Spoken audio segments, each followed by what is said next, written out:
Welcome back.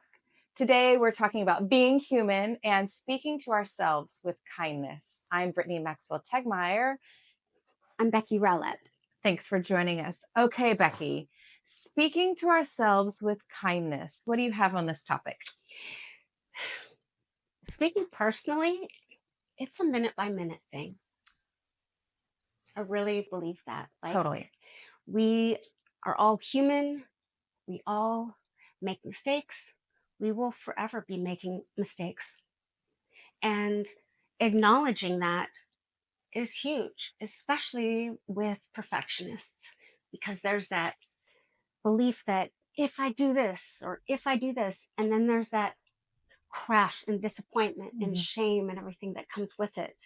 And just allowing yourself to know, okay, I made a mistake. All right. Did I learn from it? How do I vow to change? And acknowledge I'm human. I forgive myself. And I choose to not make that mistake again. Right. So you're speaking about kindness in a way of just when there's a mistake or something, just moving on from it. Yes, rather Yeah. than that spiral Yeah. that a lot of people fall into Right. when it comes to beating ourselves up over having an error in life. Yeah.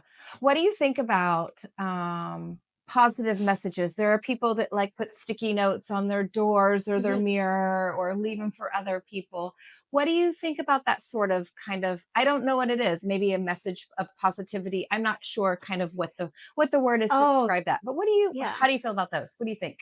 Oh, I will be interested to hear yours after this too, because I know there's a whole positive psychology trend, all that stuff, self affirmations.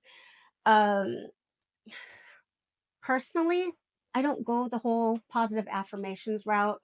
I try to make it a little more real. Okay. Yeah. You?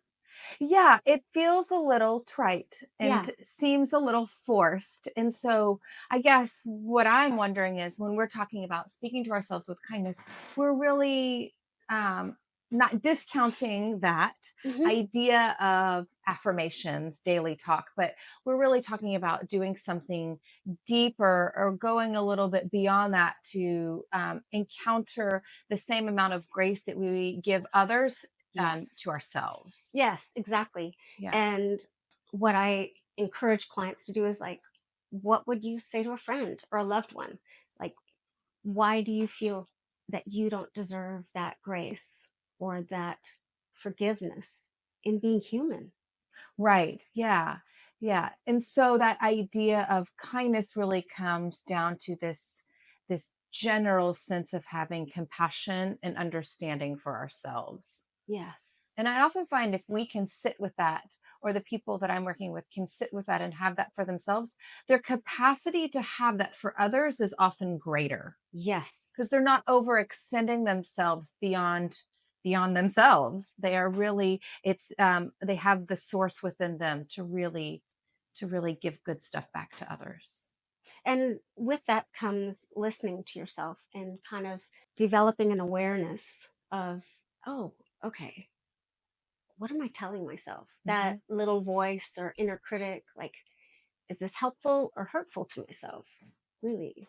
Yeah, an idea of slow down and think Hmm. through what is the energy that I'm directing inward. Hmm. Yeah. But I totally agree with you when it comes to empathy and compassion towards others and then towards ourselves. And it's a learning curve in catching yourself Right. more and more in It's those moments. making this into a habit rather than, oh, I'm not good at this. It's just not for me. Hmm. Yeah, it takes Yeah. practice. And there's so many different ways and routes. Like, you know, self affirmations might work well for some people. Mhm. For me, being a little more realistic and in taking smaller bites and looking at a list and going, oh, can I get all of this done today? Realistically, no, because some things are going to get in the way. So, what are my top three priorities? Putting a star on it rather than making this huge list and thinking, I can do it all. And then life gets in the way, and then experiencing that, oh, I didn't do it all. I should have, would have, could have, blah, Yeah. blah, blah, which serves no purpose. Right. Obtainable goals. Hmm. And then congratulating yourself when you achieve those. Yes, that's Yeah. the huge part of it too, is Yeah. saying, wow, I did it, and taking pride in that. Yeah. Just kind of like when you accept a compliment, like when someone gives you a compliment, inhale, hold it, and say thank you. Yeah. Yeah. Oh, that's tough. It is. When people offer things to you, gifts or words of encouragement and Mm-hmm. compliments, it's so hard to really sit with those and hear them Yes. without deflecting those or send them right back. Yeah. But I would And say that's kindness for ourselves. yes. Mm-hmm. Yeah.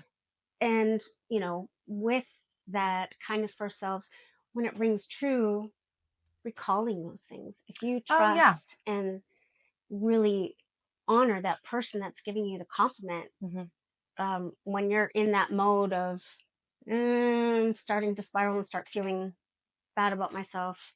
Okay, what did they say? Bring those back. Yeah, and I saw a cool idea where like you can write those little compliments down, put them in a jar, and throughout the year you can look at it and go, "Oh wow, you know what? This year wasn't as bad as I had thought in my mind. Like, Right. look at all of these things that people that I respect have said." Yeah. Yeah. There's a lot of goodness out there, and we Yes. sometimes have a hard time seeing it. So something concrete or material to remind us. That's a Mhm. great idea. That's a great hint. Mhm. Anything else? Nope, you? Yeah. No. No. Just lots to think about. Yeah. Yes. Yeah. Mhm. Well, we thank you for joining us. I hope to offer you a little bit more kindness to yourself or permission to do so. Thanks for joining us.